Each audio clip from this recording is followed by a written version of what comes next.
Este grupo le hace homenaje a su candidato,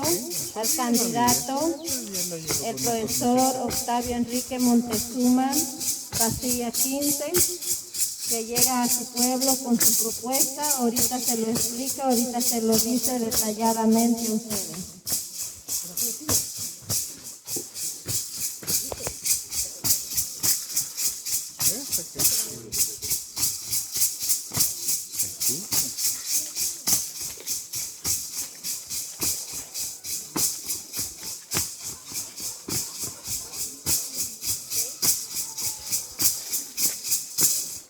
Mira, a veces en correlaciones y aquí en lo que hacen, todo está bienestar porque la hija todo eso es de manera, tenemos que todos somos del mismo corregimiento.